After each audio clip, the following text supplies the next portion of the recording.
to the evening show with Colin. Today, we're talking to famous musician Plaintive about his new album. How are you doing today, Mr. Mike Plaintive? I'm doing all right. My friends just call me Mike. And you can too. Great. But I'm doing all right, running off the high of album releasing. I mean, for me, it felt like last night, but, today, when we're recording this. Mm-hmm. So, doing good. Yeah. How are you doing, Mr. Late Night with Colin? My friends... I don't have friends, but you can call me Colin. Okay, all right. I'm doing okay. Hot off the presses at work. Mm-hmm.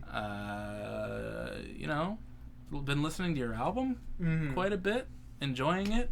Hell yeah. I got questions prepared for us. All right. But today, something big and scary happened in the world. Yeah. And before we get to the album talk, I felt like we should talk about it. Roe v. Wade was overturned, and that's terrifying. That's scary for women who, can't get, can't afford to have a life or can't emotionally sustain another life. No. Anything like that. Yeah, they did it off the basis that in the Constitution that was written 245 years ago, that there was no mention of abortion in the Constitution. So they were like, well, it's not in the Constitution, so technically we don't need it. And it's not, a protected thing. You know what? I'm thinking we should just get rid of, Facebook, since that's not upheld in the Constitution either, the internet. Cars? Yeah. Who the fuck, technically, AR-15s aren't in the Constitution, so get rid of those too. Yeah. It's just it's infuriating, it's scary, and disgusting. The United States is really just becoming a shithole, even more than it already was. After something, it's so hard to keep up with how many shitty things happen when they happen every fucking day of the year, but. When it comes to, we just had a big school shooting. We've had more mass shootings this year than there are days that have passed in the year. Yeah. And along with overturning Roe v. Wade, they also made it, safer to get guns for people. So, You can't kill a kid. You can't, stop a pregnancy if you're rape or through incest or if it's going to kill you. Yeah. But you can have that child and it can get shot in the face at school. Yep. So, yeah. It's infuriating. It's infuriating. Mike can't even talk. He's so mad. That's true. Not to make a joke of that. I actually am really pissed off of that. Yeah. When I was at work, there was a thing that kept playing over the radio station that was like, they overturned Roe v. Wade, and then they were like, they went to the pro-choice side where they were like, we're not going to stop fighting. This isn't the last you'll see of us. And they go, and then we go to the to the anti-abortion side of things, and then it was like there was music playing. They were like, I'm so excited. I've been waiting for this for so many years. What does that do for you? Nothing. It's honestly disgusting, and I hate it. I hate this country a lot. But, go out. I know we can't vote justices into the Supreme Court, which is fucking disgusting as well, and there should really be a age limit to that. Term limit at the very least. Yeah, at very least.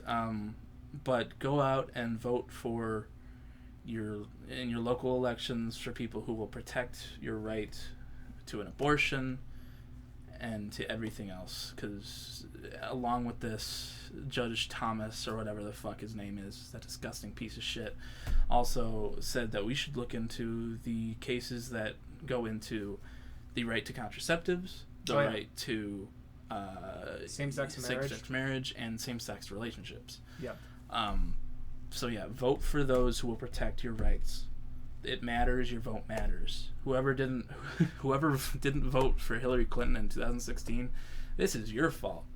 I know that, I don't want to vote for the lesser of two evils. I get it, but at the same time, Donald Trump tried so hard, and he succeeded in getting as many justices who were pro-life in that court.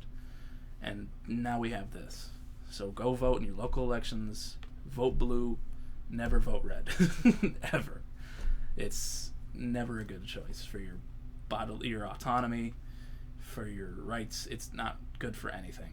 So yeah, I just wanted to talk about that before we get into this album, because that's a big issue. Yeah. But this is also... I felt weird, talking about it on my social media without... Yeah. Because, literally, as soon as I woke up, that's, when the whole thing started. I'm like... Yeah. Wow.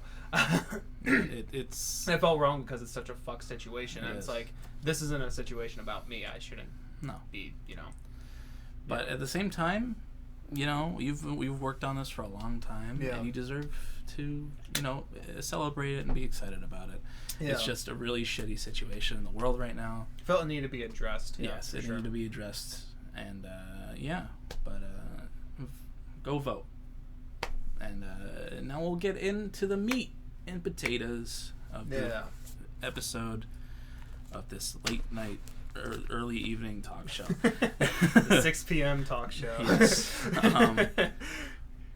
Mike had his first album drop, Coping Mechanism, played by Plaintive. It's out on Apple Music, Spotify, and YouTube. Anywhere else? It's everywhere. It's everywhere it can be distributed, pretty much. I got a Bandcamp page up. I put it on SoundCloud and everything, too. Hell yeah, dude. Yeah. Get it out there. Yeah. There are 12 tracks. Yep. There's an interlude in there, Tempest. Yeah. I have 10 questions here for you. All right. So you can explain as much as you want. Oh yeah. And then we'll move on. I'll go into whatever detail I want. All right. So yeah, throughout the first song, and at other points as well, you go into this theatrical, musical type feel, especially through Dusk, which is the opener of the album. Yeah, Dusk. Yeah.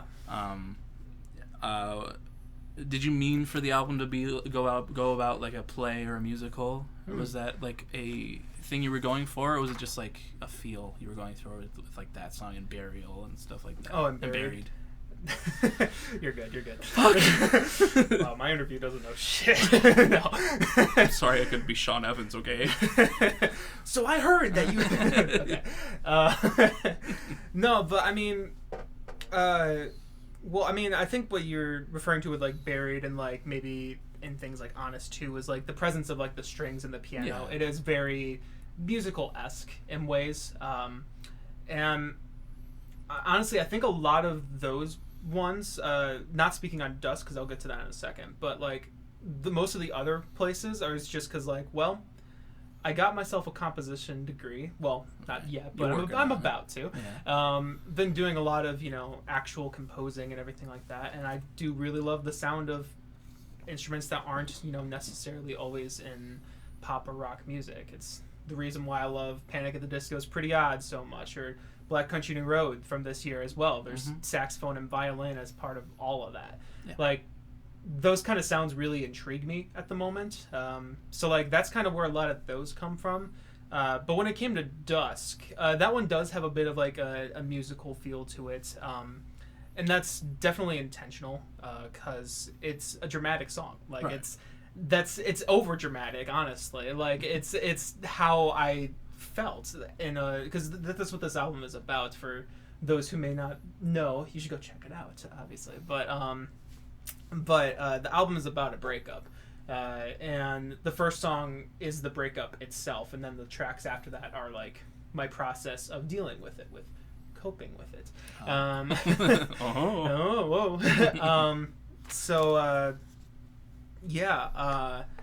The break, with it being the breakup itself, it was over dramatic. It was my first significant breakup in life. I didn't know how to handle it, and more so in that track than others, the music itself really represents like my like progression of emotions throughout that thing. Like, Right.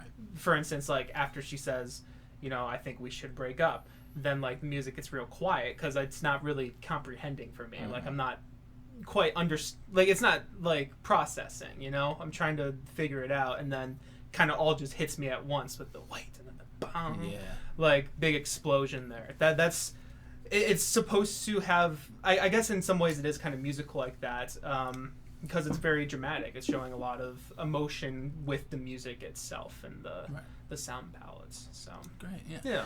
I just thought that was a cool detail. Like the first, like you showed me Dusk.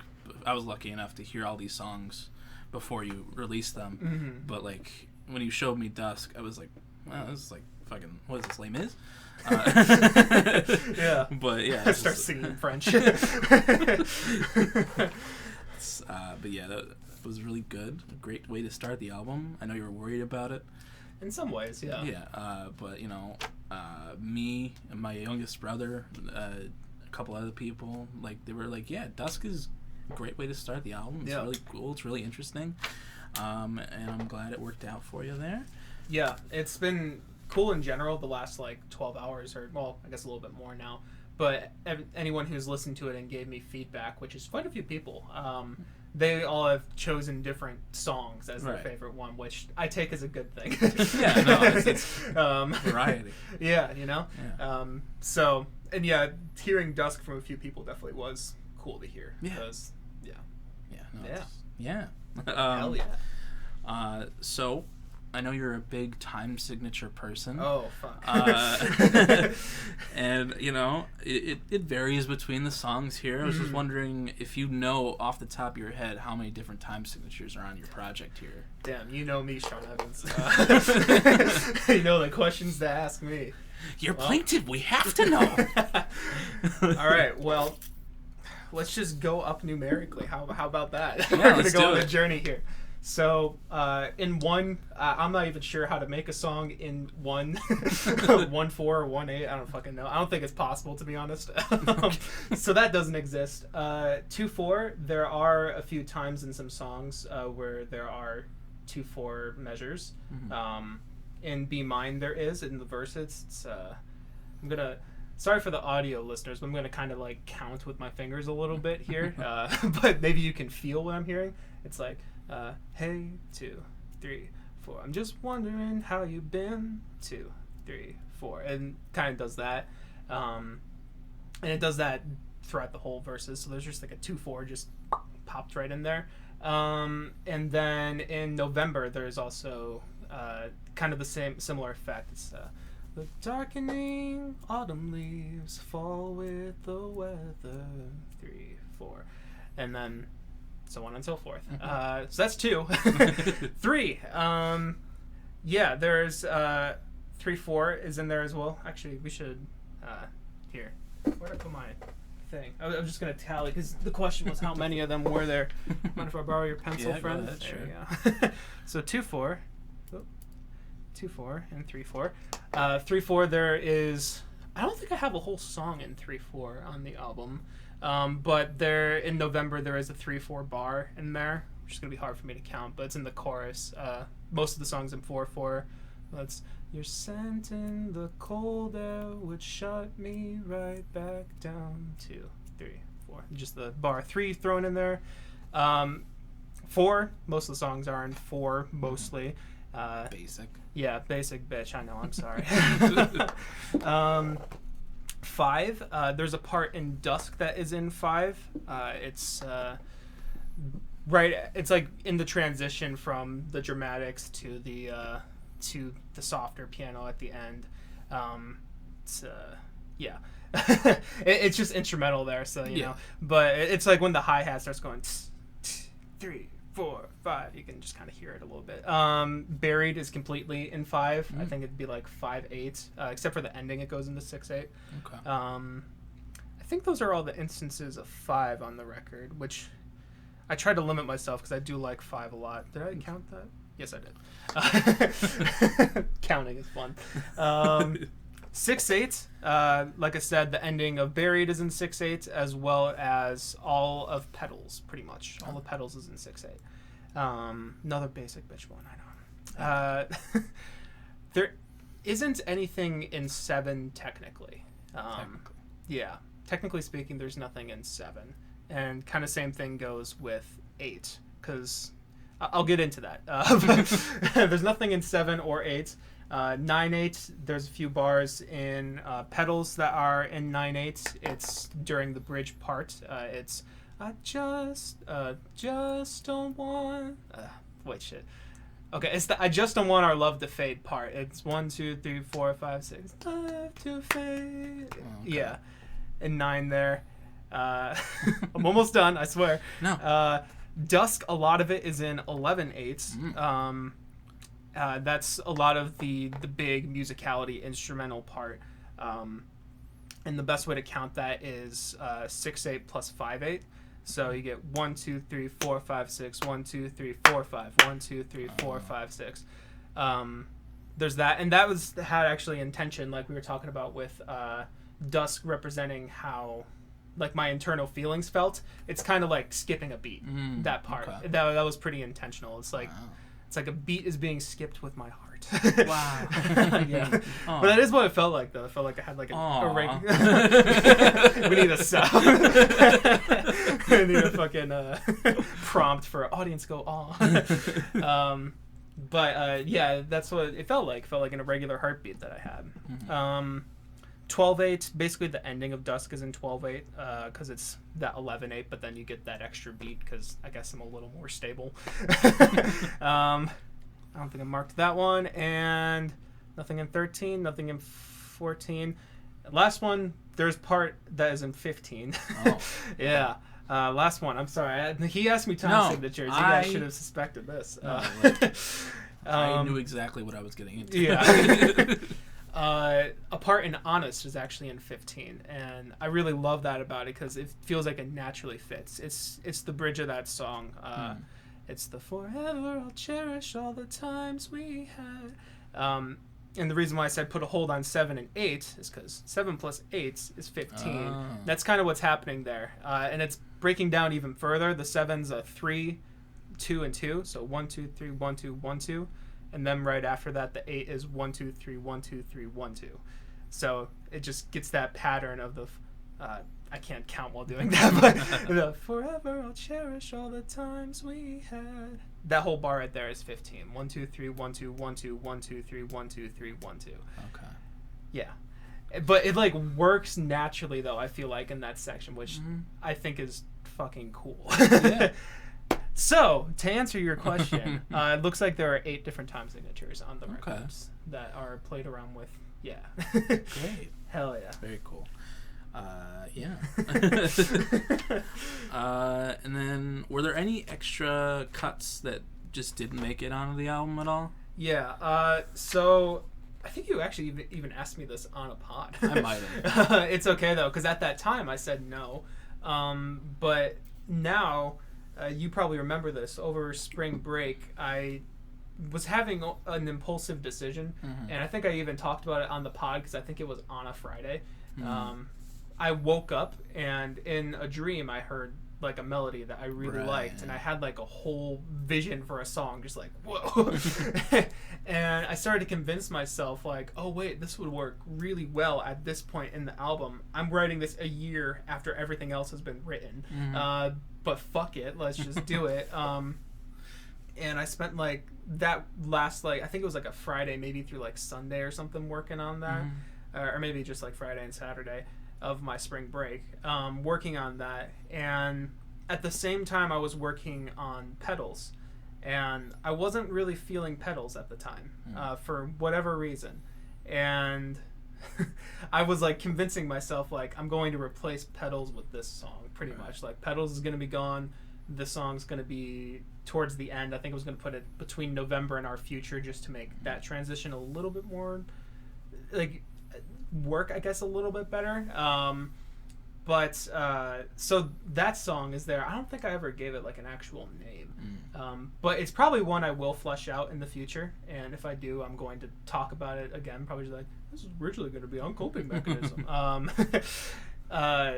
But so that song nearly made it on, and Pedals nearly didn't, and we gotta thank our host here, Colin, for Pedals making it onto the album, because he definitely talked some sense into me a little bit. He's like, I think it sounds great. Yeah. I was like... Because it did, and it does, and it's my favorite song. And that is the one I have gotten, actually, the most people say is their favorite song. Like I said, a lot of people have said different songs for their favorites, but I saw Pedals, like, probably the most. And also, and I wasn't thinking about this at the time, and I probably should have been, but that's also my mom's favorite, like, melody that I played on the piano. like she loves that melody, so...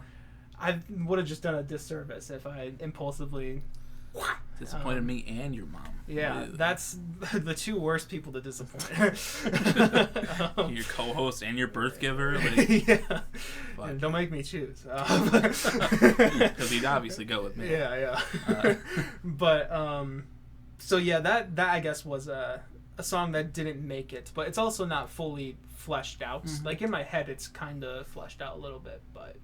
It got like halfway through production before me just being like, nah. But that's also the thing with this album in general, is that these songs were all written before they were produced. I spent like a little less than a year writing all of these songs, and then about a year exactly producing all of them. My first song produced was Fourleaf Clover, which was in last summer. So all the songs were written ahead of time, and it kind of tells a cohesive story. So I was like, okay, I'm just going to stick to these songs and put my all into all of them. And then I don't really need to worry about like, oh, let's also add in something here or something like that. It's just like, I have all the songs that I need pretty much. So it's kind of a set vision from the get-go. So it wasn't really like things got cut too much, except for my impulsivity over spring break. But yeah. Cool. All right. And I think you did show me what you were working on with that song. I don't quite remember it, but I do remember it being good. It was like, it's definitely a little bit of a different vibe than it's closer to the vibe of like November than it is to anything else on the record. But yeah. But really glad you didn't get rid of Pedals. Yeah, I am too now in hindsight. So. But yeah, speaking of Four-Leaf Clover. Yeah. I'm not sure if it was what you were drawing from, but no, go for it. And I at the beginning of that song, the synthy kind of piano. Yeah. It reminds me a lot of Everything is Right Place off Kid A up there. Yeah. Kid A on display. Kid A on display. And I don't know if that was an influence for you, but I was wondering if Radiohead was an influence at all on the album, and what other bands might have been an influence for you. Yeah, that's something I've thought to myself a lot about, honestly. It's a weird thing, because like it's like you hear artists talk about their influences, like, oh yeah, it's this, and maybe it's because they just have a lot of time to think about it. For me, it's just like I'm just kind of making the music, and the influences subconsciously come. I think Radiohead was a huge influence in general, just on a lot of these songs. Right. Just, I don't know, a lot of the, rock, but also somewhat poppy and like odd time signatures and somewhat strange production in places like that. That's very much a Radiohead sound, and I very much love the sound of Radiohead. Right. So they definitely had a lot of influence, and on that track in particular, yeah, there was some Radiohead influence in there. But like, so yeah, it's weird. Like, I like when people have told me like, oh, this reminds me of this reminds me of that, because I don't always fully like comprehend that as I'm working on it, like at all. I've been trying to think of like, because I love 21 Pilots a lot. If you guys have watched the pod at all, we love 21 Pilots. And I was trying to think like, I love them so much, but like I'm not sure how much they influence stuff on this record. And my friends in my Discord have pointed out to me a couple times now that in Honest, the part where I'm like, instead of just watching me fall, that part right there, one of my friends who actually plays bass on Four Leaf Clover, Vanessa, She did a great job. Shout out. Shout out. She pointed out that that part in particular sounds like something from Self-Titled of 21 Pilots. Okay. And I was like, you know what? Honest in general kind of does sound like something from Self-Titled a little bit. It has that vibe to it. And also one of my friends today on I Can't Stop Thinking About You, and the parts where it's like kind of rapping, kind of singing. He's like, you know, in some ways that did remind me a lot of Tyler, just in general. Like, he does that kind of rap sing thing a lot. And he's like, I could kind of hear a little bit of influence in there too. I was like, yeah, that probably did influence that. But others, like, I've been thinking about it a lot. Fourleaf Clover, you know, I think that really low bass, like the gritty electronic bass, was probably like a Tyler the Creator influence, maybe. I've heard some people say. And I was like, yeah, that kind of makes some sense. It's like a more rock version of it. The whole like going from like those strings in the beginning and the electronic keyboard right into that kind of reminds me a lot of John Bellion's Guillotine. I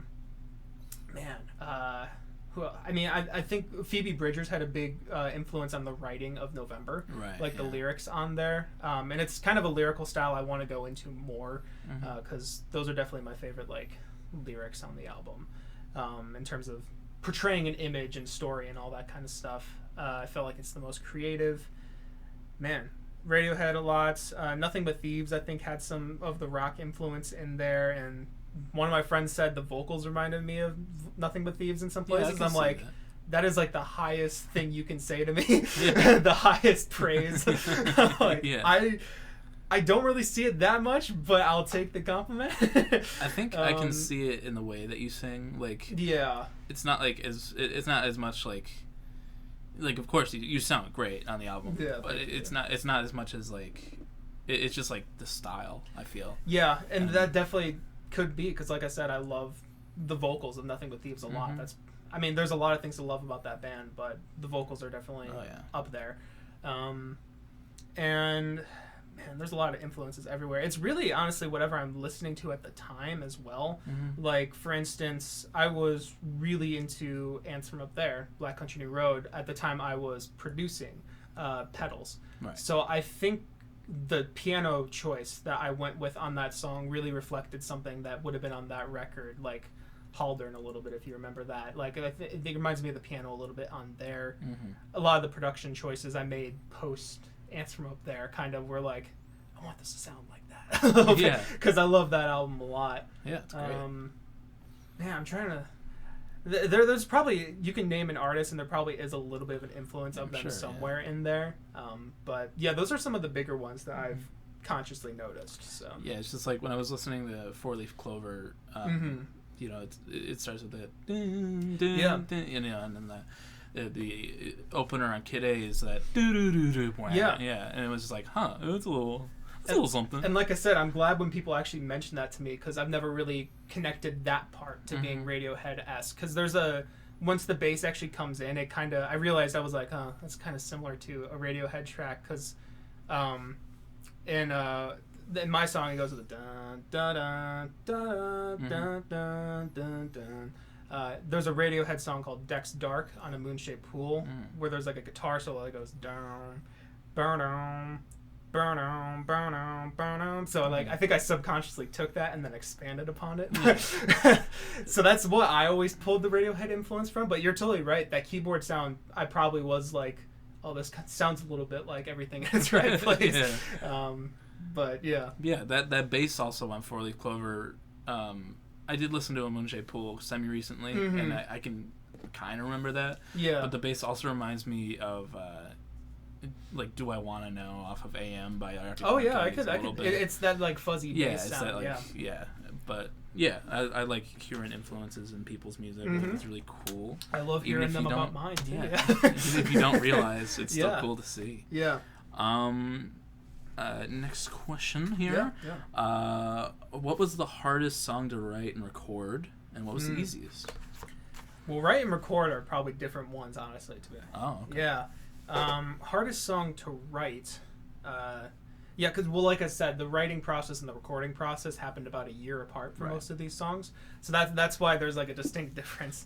Hardest song to write probably was Dusk, just because there's so many parts to it. There's a lot of moving parts, and I had a pretty good vision of it for a while, but I was always picking at it, like whether it was like lyrics that I was changing, or whether it was, you know, like a different part for the instrumental to come in or whatever. And even when I ended up producing that, which was like a month ago or so maybe, that was one of the last ones I produced on purpose just because I knew it was going to be such a big project. Right.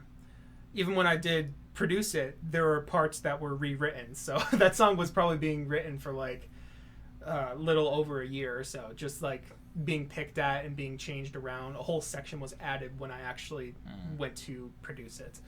So that was probably the hardest one to write, and while it was a challenge to record as well, the hardest one that was in production hell for a long time was Too Far Gone.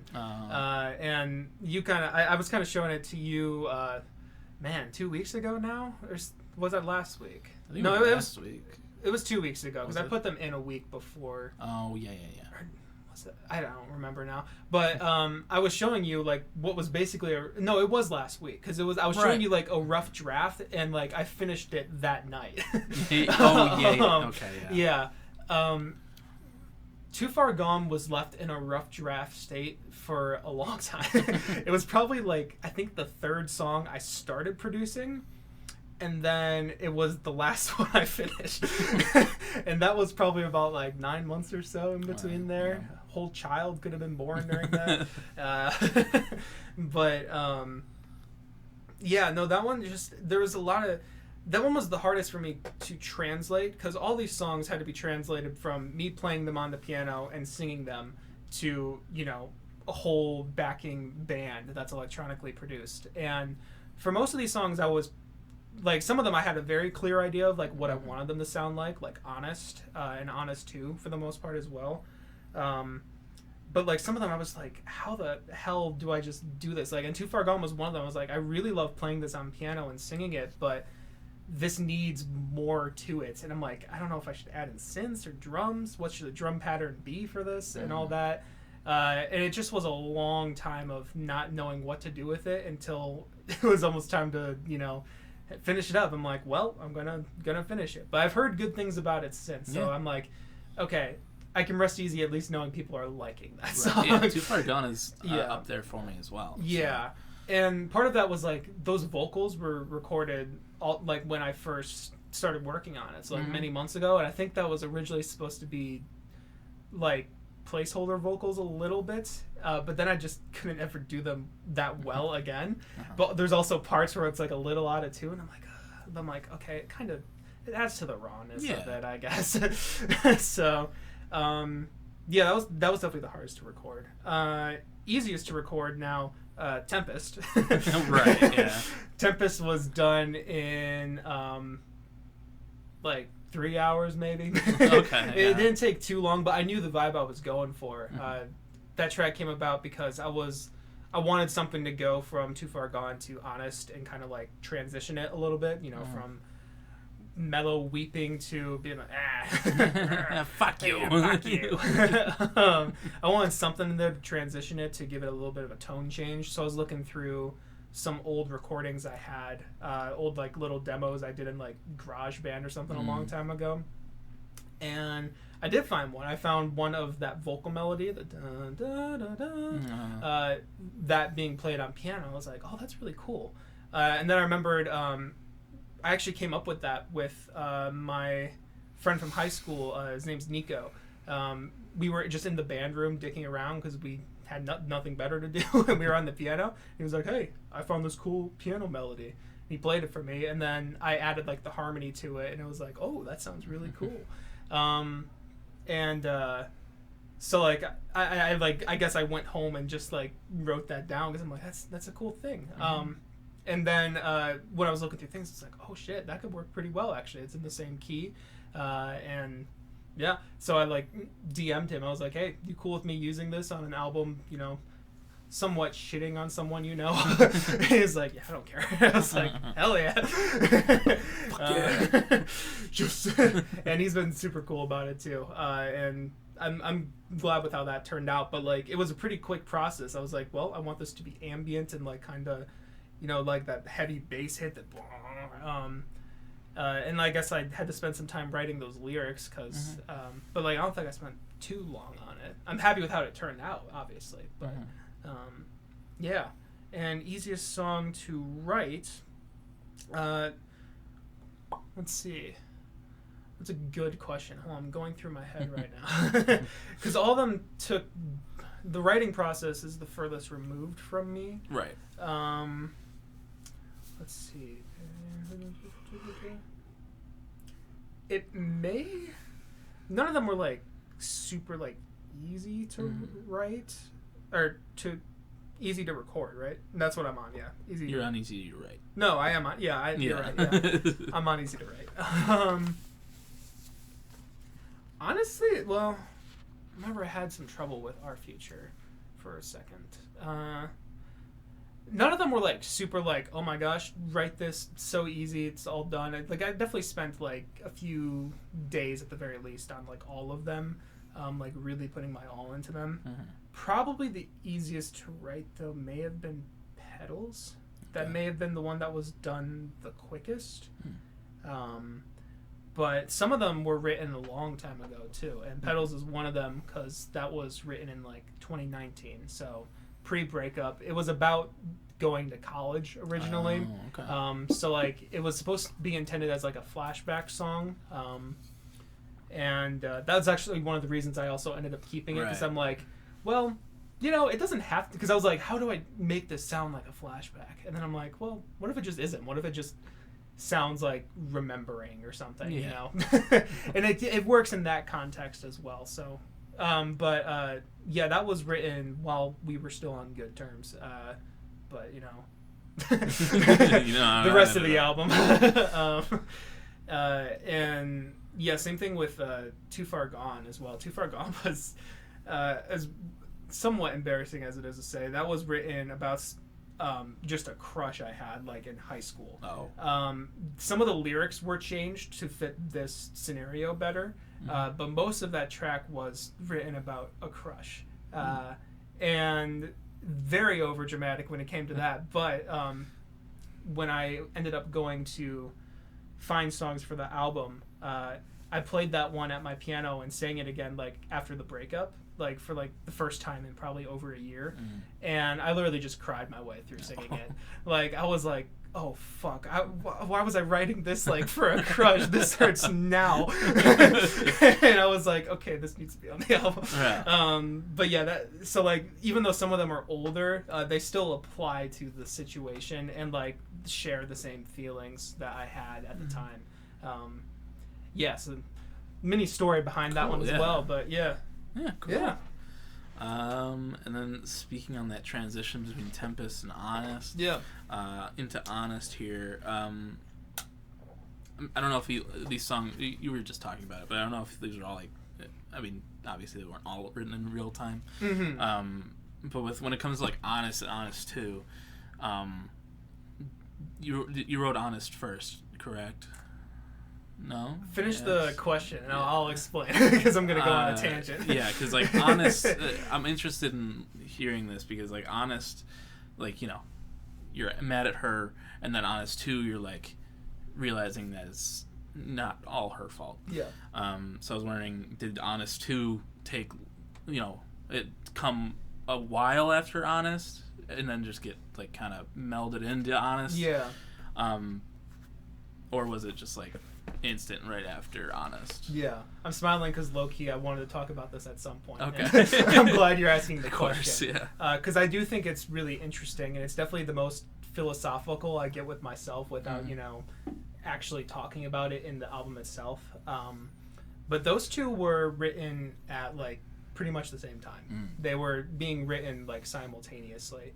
And it's like kind of like taking all of my feelings and like separating them into like two different branches. Yeah. Because if you can't tell throughout the whole album, and still to this day, I still like it's like I don't exactly know how to feel about it. Like there's good things I feel, there's bad things I feel. I can see it from this way, I can see it from this way. There's not really a clear answer for me because she never really gave me a clear answer. Right. So it was really confusing. So yeah, honest is those negative feelings. And then like you said, honest too is like those acceptance feelings of like it's on me as well. And I thought a lot about those two tracks, and like they were written at like the same time, like I said. But I think it's really just me talking about how neither is right and neither is wrong.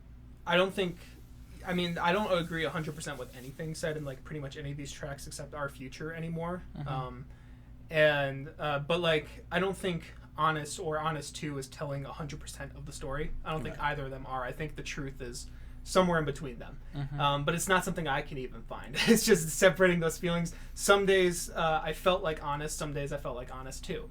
It really fluctuated like within the same time period, and in some ways it still does nowadays too. It's like some days I think about it, I'm like, fuck. And some days I'm like, yeah. And it's really, I don't think it's a black or white situation. And I think that's the cool thing about them is it reflects both of those feelings and how they kind of coexist, even though they shouldn't. Like it feels like they shouldn't, but they do.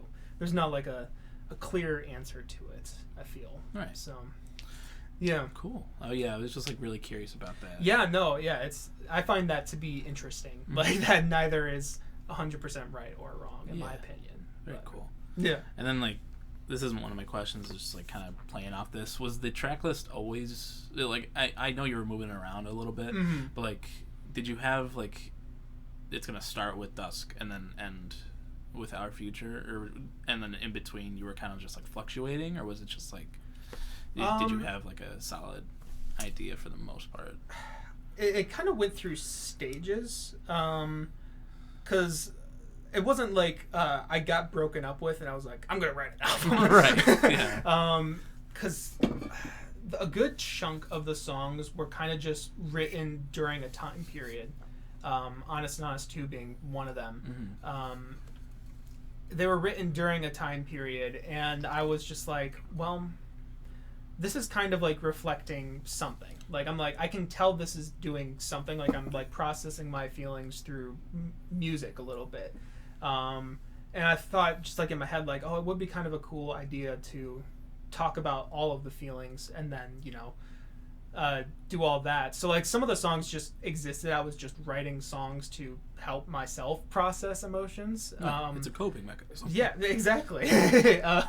That's just what I was doing. And then I was like, well, I could put these into an album. So some of them I did, like, there were ones that were, like, in place. And then, like, as I, you know, kept progressing emotionally, I, you know, kept writing some of the songs, like, I mean, I guess it really only applies to Our Future now that I think about it. But, like, Our Future was written a little bit after, like, a lot of the ones towards the end. But it does still reflect that journey I went through. So it like kind of like pieced itself together, if that makes sense. There was a few times in the middle where I rearranged some stuff. Like I think when I was originally wanting Petals to be a flashback song, Too Far Gone came before that. And honestly, I think that actually may be about it. I think that's the only really rearranging that happened is I put Petals before that. But like, so like, it's not like I was like from the get-go was like this Dusk be mine, can't stop thinking about you, Fourleaf Clover. It wasn't like that. It was more just like I pieced it together, and then like once it kind of was pieced together, that's kind of just how it stayed. Cool. Yeah. Okay. That's how I would put that. Yeah. And I'm assuming you always wanted Fourleaf Clover at 4. Yeah. Yeah. I mean, there's a couple things there. It was that, and I also wanted Buried at 5 because it's in 5/8 for most of it. Yeah. So like my nerdy brain also wanted to do that. And then I realized the silver lining with Moving Petals as well is that most of that song's in 6/8. That's track 6. So. Great. So in some ways, yeah. That's funny. But yeah, that was actually intentional. Four-Leaf Clover being 4. Yeah. Yeah. And you already talked about it a little bit, but Was it strange coming back to all these tracks to record them and like create them through like Ableton and stuff so long after the fact, or was it? Yeah. Yeah. Yeah. I just thought it was funny. It was a little strange, and I kind of knew it was going to be like that. Okay. So, and you guys know this, anyone who was, near me as I was making these songs, I kind of finished the back end of the album first before I did most of the songs towards the beginning. And that's because I still felt the closest to those later songs because they're still emotions I was dealing with somewhat at the time. I could still like channel them. Right. And I am glad I did that because I honestly don't relate to all of them all that much anymore. So like it's good at the time I capitalized on that while I could. But like when it did came to once I was done with Honest 2 and Our Future in November, even Tempest, and started Too Far Gone, and I started doing some of the earlier tracks, it definitely was a little weird being like, okay, I need to try and channel these emotions again because I want to give somewhat of a convincing vocal performance. I think one of the hardest ones to do that with was I Can't Stop Thinking About You, because like there was definitely a lot more frustration when I originally wrote that song, and I feel like that doesn't quite translate as much. It's more just like I sound sick of myself, I guess, which is part of like the thing. But I would some of the early putting those tracks in the beginning, like saving those for last, there definitely was a bit of a disconnect when working on those, but I think I did the best that I could with it. Yeah. Like, you just talked about I Can't Stop Thinking About You. Like that one does sound like it was written and recorded back then. Does it really? Yeah, it's very like you channeled those emotions. That's good. That's good. It sounds really good. Yeah. Another one of my favorites there. And like speaking on the Ableton situation, like I know that like the piano, I know it's a keyboard, but it's still like a real physical instrument, and like you have your bass, and like you had your guitar from your grandpa, and then a couple other people chimed in as well. Ukulele. But was it like weird like figuring out how to do these Ableton instruments and like do all that, like learning to produce in general? And along with like mixing in the real stuff? Oh, okay, I see what you mean. It definitely was a little bit of a learning process. What I did, because I got Ableton like, I want to say like spring of last year is what I did, because it was on like a really good sale, and I was like, so I got that, and I knew I wanted to do this album because I was writing it at the time. I think I pretty much had finished most of the tracks at that point. But I knew I wouldn't be able just to jump into it, so I did the Broken Boys themes, which I don't remember what episode that was, but if you go back to like around like 16 or something like that, you can see I wanted to make a new theme for Broken Boys, because we were just using an old one that I made in GarageBand a while ago, and so like that was my learning process on Ableton. I was like, okay, I'm gonna learn how this works by making a bunch of failures until I get a theme song that feels right. So it was that, and then I did that cover of Wilbur Soot, Jubilee Line. That was like I produced a full song in there, but that was mostly electronic. But that was also me testing out recording with other instruments too. Actually, the Broken Boys theme that made it, the one that you heard at the beginning of this episode, was my first time doing bass, like an actual instrument with the keyboard and stuff. But it was a learning process in general, like trying to get those sounds to mix. I've always been a big fan of that acoustic and electronic mix, and that's probably something that's going to stick with all of my music, is that there's going to be acoustic stuff as well as electronic stuff, just because I fucking love that. Hopefully it'll sound better as time goes on. I think it sounds good now. Yeah, I think it sounds fine now, but like, the production is like very impressive for somebody who's just, this is their first album. Like there's great transitions. Like the transitions, I was like, because like you gave me the songs early so I could like, figure out like write these questions and get ready for this episode. So the transitions, like I could tell they were there, but they weren't like melding correctly because it was all like out of whack on a Google Drive. Right. But like listening to it when it came out yesterday and like hearing how all the tracks meld together and how they like work off of each other. Yeah. That was like super cool, and I love transitions in music like that. Yeah. So like hearing that, I was like, oh fuck yeah. So that's cool to hear. Yeah. Yeah. I mean, thank you for saying that. Those transitions. I mean, they were like thought out in my head, but none of them really came to light except for Honest and Honest 2, because those two were always like connected.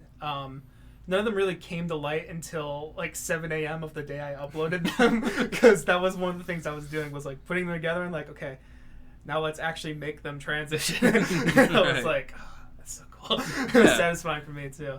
But yeah, to answer the first question still, like it was a process learning how to mix all that stuff. And probably the hardest parts of the process were learning how to do drums, because I'm not a percussionist at all. I mean, I guess I'm slightly am now. I understand a little bit more how they work. But like before this, I was like, how the fuck do I do drums? And I'm really proud of how some of these drums turned out. Like, I Can't Stop Thinking About You. Like, I'm really proud of how those drums turned out for that whole track. And then Honest as well. The ending of Honest in particular, there's like a drum fill and there's like, and I was like, oh fuck, that's an actual drum fill. I was like, hell yeah, I did it. Yeah. That was hard. Mixing is way harder than I thought it would have been. Oh my god. Even now, I think some of the songs are still a little quiet maybe at points, and that's something I gotta figure out how to. I think it's because I just like making dynamic ranges too much, so it makes it. I don't know, but mixing is a big problem with that as well. Just learning how to do that properly. I never, like, GarageBand, I don't know what they do, but you can't really, like, clip audio in there whenever you work in there. But Ableton, it clips, and you gotta figure out how to make it not clip. That's hard. Unless you intend to do it like an Honest. Yeah, that's true. Yeah. Honest does have some intentional clipping towards the end. A little bit. So, like...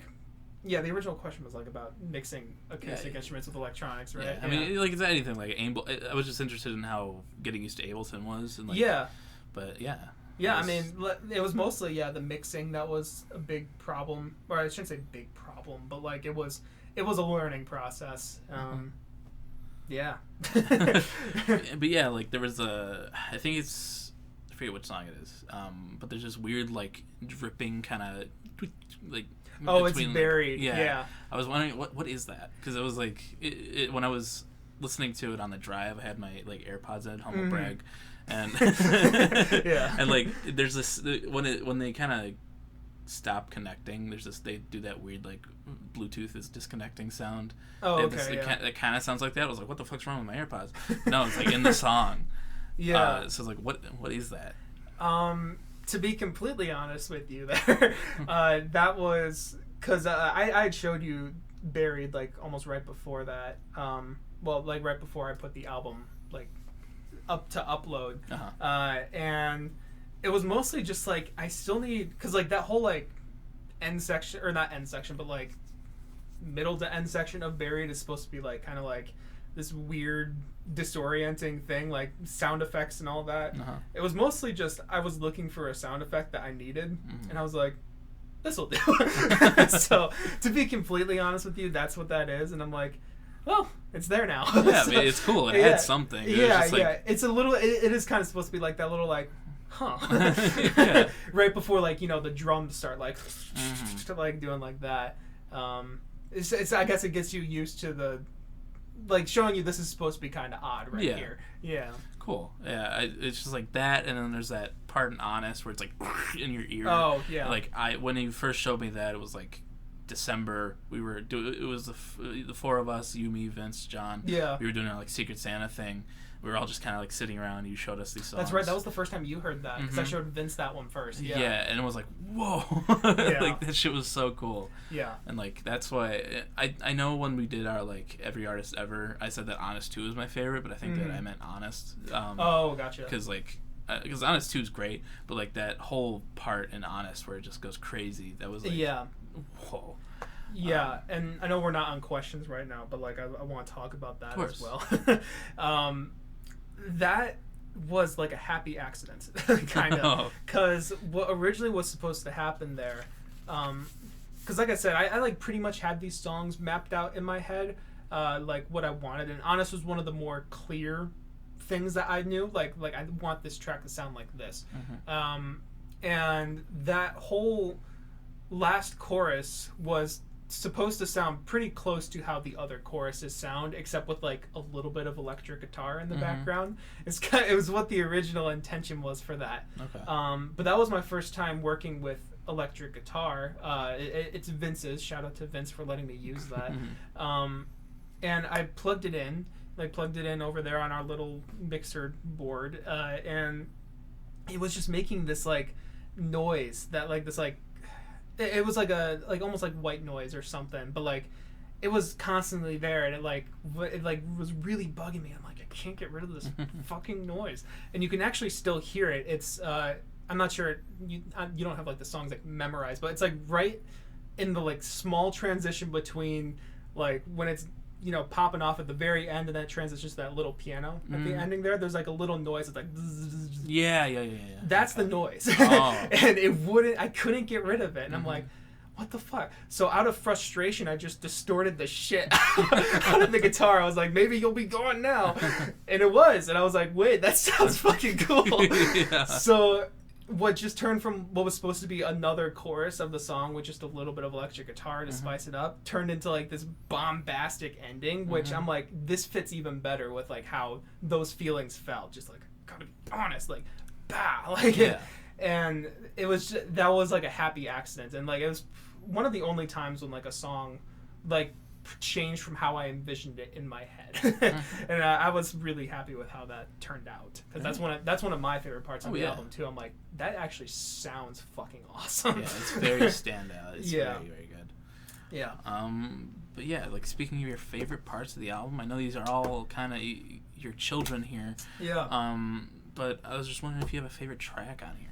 Oh like, man, track as a whole? Yeah. Yeah, they are like my children.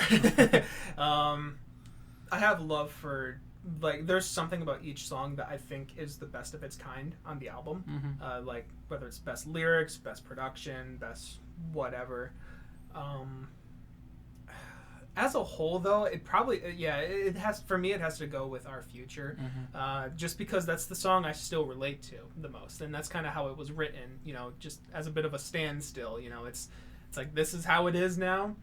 If it's gonna change, it's coming from your end or whatever. So like, those are still feelings I share to this day.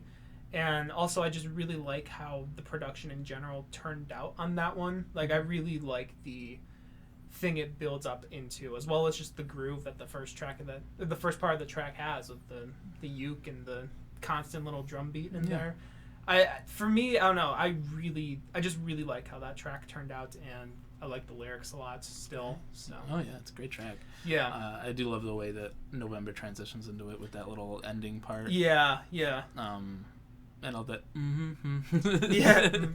Yeah. That's a really good way to end that album there. Yeah. Well, that's another thing too. When I first listened to the whole thing as a whole, I was like, damn, that does work really well as a closer. I was like, yeah, like every time I would finish the album, I'd go like, fuck yeah, Mike. Yeah, because it's bittersweet is the best way to put it. Like, it's more positive than a lot of the album sounds. It's way less, I mean, no, it's not really like down. Like, there's songs that I definitely sound down on, like pretty much anything in the middle. And yeah, I think it's just a good way to send off with like, okay, he's okay. He's okay, and it's up to her now. Yeah, great. Oh yeah. And then one last question for you. All right. I know the album literally just came out. But any thoughts and ideas milling around in your little brain there for for like future music there? Yeah, I mean, there's going to be future music at some point. Yeah. I definitely want to do like next something that's way less conceptual, because like, while I did really love doing that for this record, it's like I also recognize that's gonna be a turnoff for some people. Like some people just want to listen to music, and that's completely fine. Yeah. And I think I kind of want to provide for that a little bit more next time. Just like these are songs you can throw on. Like, well, I shouldn't say like I don't want it to be background music, obviously, Right. but it's like something that more people can listen to and not be like, oh, this just makes me feel depressed. It's like basically the criticisms that Radiohead have. It's just like, oh, this is too sad, it's too down, or whatever. Something like I'll definitely want to do some things that are a little more upbeat, things that are less, like I'll definitely have emotion in them, but more things that are more positive, more fun, maybe a little bit. Something you can have fun with, I guess. Is the way to put it. Yeah. Very cool. Like were you like on the side working on like different ideas? Like do you have any like beats that you have stored or anything like that? Not like beats. I mean, if you couldn't tell from how I described the writing process, my writing process is sitting at the piano and just like being like, oh, that sounds cool, and then adding vocals on top of that and then a melody, and then I'm like, that's sick, and doing that. So I have a lot of like piano melodies just like saved on my phone. A lot of that and like some vocal patterns and stuff. A lot of ideas, I guess is the way to put it. And so I'll probably just end up translating those. I also kind of want to start doing like what I do on the piano in Ableton. So like starting with a drum beat first or something, so that can be more significant than they usually are, or something like that. Cool. Yeah. Really, really great album. Really proud of you as a friend for putting this out there. It's been a long, arduous journey here. Yeah. But I'm glad it's finally out for people to hear. I'm glad people are enjoying it. You deserve the world. It's a great fucking album, and it's gonna be up there for me at the end of the year. Bias free. I mean, obviously. He has no bias to this album. No, like obviously I have bias, but like even if I wasn't your friend, I feel like I would still really enjoy the album, just as like an outsider without any insight onto what happened, what you were going through, having heard these songs beforehand, given my thoughts on what you could do, what you could add, what you could take out. Because like even when you were asking me for advice on like what I think, most of the shit in here, it was just like, keep it. It sounds great. There were a couple things that I said, but like it was still like a solid project when you were working on it, and I'm really glad it's out and people are hearing it. Me too. I'm glad to be getting all the feedback on it, and I appreciate all of the help you've done with that. Of course. I will promote you till the day I die, Mike. But thanks for doing this whole episode on you. Of course. Thank you for preparing these questions and everything. Now I believe you're going to do a live performance for us, Mike. I think so. And you put it up to me to pick a song. I've said it a couple times throughout this, but Petals is my favorite, and I'd really love to hear it live. Okay. So Petals is my song. But before we get into that, we do have another themed episode next week. We have another artist analysis on our normal Broken Boys. So we gotta scroll for that real quick, and then we'll get into Petals. Petals. And luckily, I set it up last night, so I don't have to do it now. Hell yeah! Just shuffle around a little bit. Let's go. You guys won't be able to see this week, but we can. We won't lie to you. Oh man. Ooh. Okay. The 1975. The 1975. Just in time for whenever they release a new album. So. Which really keeps in track with how many of our artist analysis are going to be out of whack soon. They're slowly becoming outdated. Look out for that next week. We got the 1975 artist analysis. And now we will transition into the live performance by Michael. Plaintive. Sweet. All right.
that with time we'll be okay.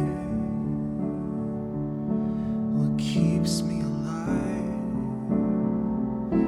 it lives in your eyes, in your gaze, the trust we've made. I'm trying okay, don't know what to say, words cannot convey these thoughts. I don't know why it feels like I'm falling, just can't help but be a bit afraid. And I don't know why it is I'm crying. I know that with time we'll be okay.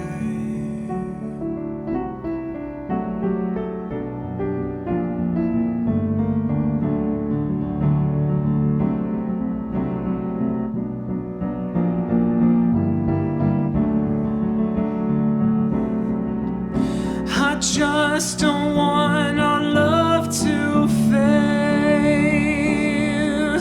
I just don't want our love to fail.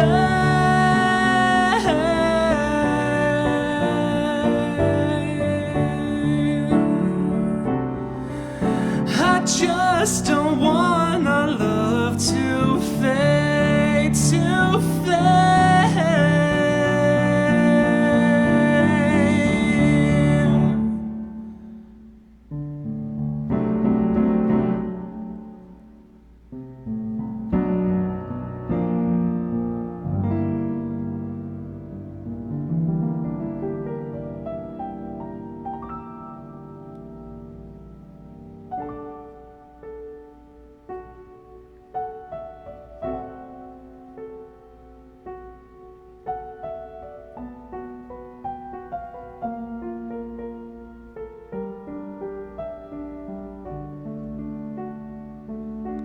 This isn't goodbye, 'cause you've changed my life, and it's true. I love you too.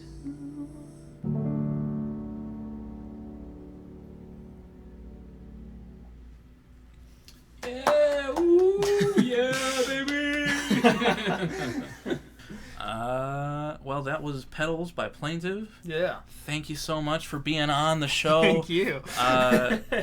Probably be the last one, but until your Yeah. next album drops. Yeah. But thanks for Yeah, I'm tuning never in. coming back until then, so.